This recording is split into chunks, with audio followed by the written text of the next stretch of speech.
જય ભીમ જય Bharat technical skill અપમાં આપ સૌનું સ્વાગત છે। હું છું યશવર્ધન શાક્ય। તો યુડાયસ પ્લસમાં બાલવાટિકામાં નવા બાળકોને આપણે કેવી રીતે એડ કરવાના છે એના વિશેની સંપૂર્ણ માહિતી તમને આ વિડીયોમાં આપવાનો છું। મિત્રો વિડીયો પૂરેપૂરો જોશો, કોઈ પોઈન્ટ રહી જશે તો તમને તકલીફ થશે।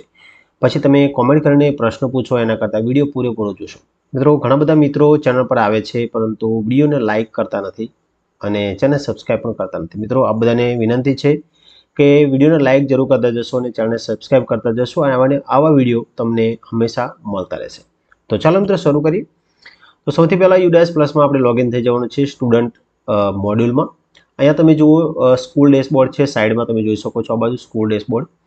સ્કૂલ ડેશબોર્ડમાં તમે ક્લિક કરશો એટલે તમને આ ડેશબોર્ડ જોવા મળી જશે। એમાં ઉપર તમે જુઓ અહીંયા પહેલું યુકેજી અને KG2 વાળો જે ઓપ્શન છે એમાં સામેની સાઈડમાં અહીંયા તમે જોઈ શકો છો કે એક તીરનું નિશાન છે, આપણે ક્લિક કરવાનું છે। અહીંયા એડ સ્ટુડન્ટ નામનું ઓપ્શન તમને જોવા મળી જશે, આના પર તમારે ક્લિક કરવાનું છે। આના પર ક્લિક કરશો એટલે એક આખું ફોર્મ ઓપન થશે। અહીંયા ચેક આધાર નંબર અવેલેબિલિટી છે, બરાબર। એ બાળકનું આધાર બીજે કંઈ યુઝ થયું કે નથી એના માટે છે, એટલે એ બહુ ઇમ્પોર્ટન્ટ નથી, બરાબર। આગળ તો અહીંયા સૌથી પહેલાં આપણે કેવી રીતે એન્ટ્રી કરવાની છે એક એક સ્ટેપ જરૂર જોશો મિત્રો, એક એક વસ્તુ ધ્યાનથી જોશો જેથી તમને આગળ કોઈ તકલીફ ના ઊભી થાય। સૌથી પહેલાં તમે જોઈ શકો છો ઉપર લખ્યું છે ફર્સ્ટ નેમ, મિડલ નેમ અને લાસ્ટ નેમ। તો આપણે નામ એ રીતે નાખવાનું છે કે બાળકનું ફર્સ્ટ નેમ આવે, પછી પિતાનું નામ અને પછી અટક। તો અહીંયા તમે જોઈ શકો છો, અહીંયા મેં નામ નાખી દીધું છે। અહીંયા તમારે જેન્ડર પસંદ કરવાનું છે, મેલ ફિમેલ, બરાબર। અહીંયા આપણે ડેટ ઓફ બર્થ નાખવાની છે। આપણે જોઈએ નીચે મધર નેમ આપેલું છે, પછી ફાધર નેમ છે। ફાધર નેમ તમારે આખું નાખવાની જરૂર નથી, બરાબર। ચલો નેક્સ્ટ જોઈએ। અહીંયા ગાર્ડિયન નેમ છે, જરૂર નથી, તમે એને છોડી શકો છો। અહીંયા આધાર નંબર ઓફ સ્ટુડન્ટ, અહીંયા બાળકનો જે આધાર નંબર છે આપણે નાખવાનો છે। મિત્રો અહીંયા હું આધાર નંબર નાખી દઉં છું અને બાજુમાં બાળકનું એઝ પર આધારમાં જે પ્રમાણેનું નામ છે એ પ્રમાણેનું નાખવાનું છે। અહીંયા હું બંને નાખી દઉં છું। તો આ બંને વસ્તુ નાખી દીધા પછી નીચે તમે જુઓ ખાસ અહીંયા લખ્યું છે એડમિશન ડેટ। આ એડમિશન ડેટ આપણે નાખવાની છે અહીંયા। તો અહીંયા હું ડેટ નાખી દઉં છું। ચલો નેક્સ્ટ અહીંયા મોબાઈલ નંબર છે।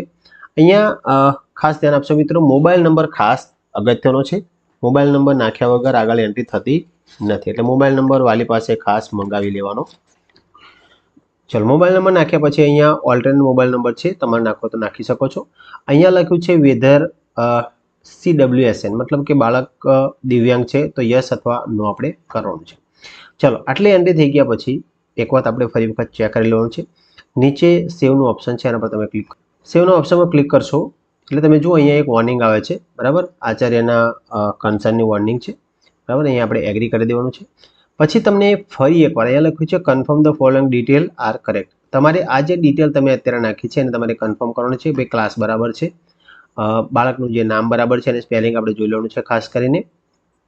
પછી ફાધર્સ નેમ બરાબર છે, મધર્સ નેમ બરાબર છે કે નહીં, બરાબર, આ ખાસ ધ્યાન કરી લેવાનું છે। અને લાસ્ટમાં જન્મ તારીખ, આ બધું એક વખત આપણે ફરી વખત ચેક કરી લઈશું। ચલો આટલું થઈ ગયા પછી તમારે કન્ફર્મ પર ક્લિક કરવાનું છે। એટલે તમે જુઓ અહીંયા the student has been initialize saved successfully, student name આવી ગયું છે અને નીચે કયા ક્લાસમાં છે અને સેક્શન પણ નીચે આવી ગયું છે। અહીંયા તમે એડ ન્યૂ સ્ટુડન્ટ કરીને બીજા બાળકને એડ કરી શકો છો અથવા ફિલ જનરલ પ્રોફાઇલ, મતલબ કે એની જે જીપી છે આપણે ભરી શકીએ છીએ। પહેલાં મારી તમને સલાહ છે કે પહેલાં બધા બાળકોને એડ કરી દો, મતલબ કે એડ ન્યૂ સ્ટુડન્ટ કરી દો અને પછી વારાફરતી બધા બાળકોને તમે જીપી ભરી શકો છો। હવે જીપીમાં શું ભરવાનું છે પણ આપણે જોઈ લઈએ। દાખલા તરીકે અહીંયા ફિલ જનરલ પ્રોફાઇલ, બરાબર, આના પર ક્લિક કરીશું તો બાળકની જે જનરલ પ્રોફાઇલ છે અહીંયા ઓપન થશે। અહીંયા તમે જો do you want to change demographic details, અહીંયા આમાં તમારે હજુ કંઈક કરેક્શન કરવું હોય તો અહીંયા તમે ક્લિક કરી અને એમાં કરેક્શન કરી શકો છો મિત્રો, બરાબર। આને જનરલ પ્રોફાઇલ સેવ કર્યા પહેલાં આ બધું થઈ શકશે। ચલો આને હું કોઈ જરૂર નથી અત્યારે, એટલે હું જવા દઉં છું। અહીંયા એડ્રેસ નાખવાનું છે।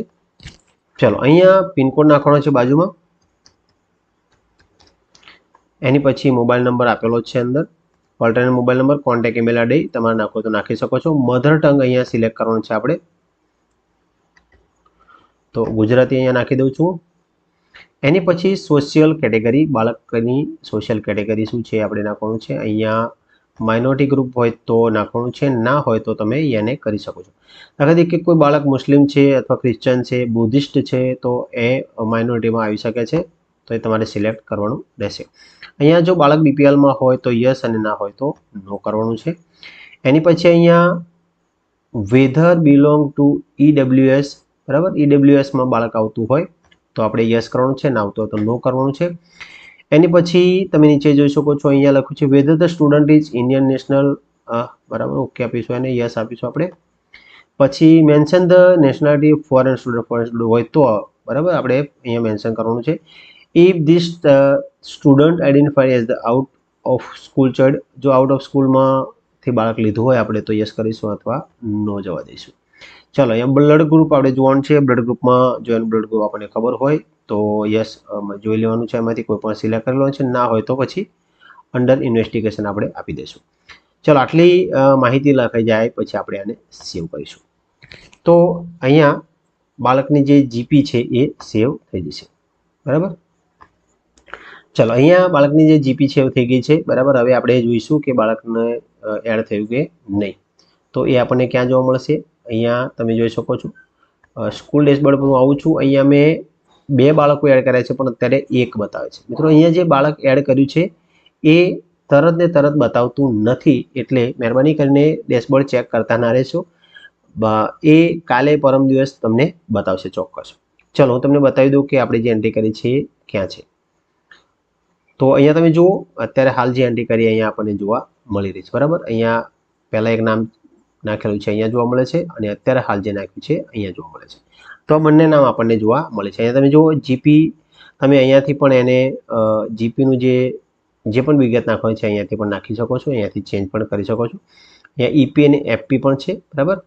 તો અહીંયા જેટલી પણ વિગત છે મેં તમને સમજાવી છે કે પહેલા ધોરણની અંદર અથવા બાલવાટિકાની અંદર બંનેમાં સેમ જ પ્રોસેસ છે.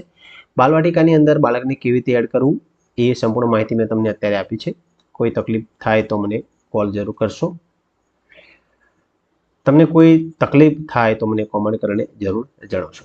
મિત્રો આની પછી થોડા સમયમાં હું ઇમ્પોર્ટ મોડ્યુલનો જે વિડીયો છે, એટલે કે બીજી શાળામાંથી આપણી શાળામાં એલસી લઈને આવેલા બાળકો એને આપણે યુડાએસ પ્લસમાં કેવી રીતે એડ કરી શકીએ એના વિશેનો વિડીયો બનાવવાનો છું.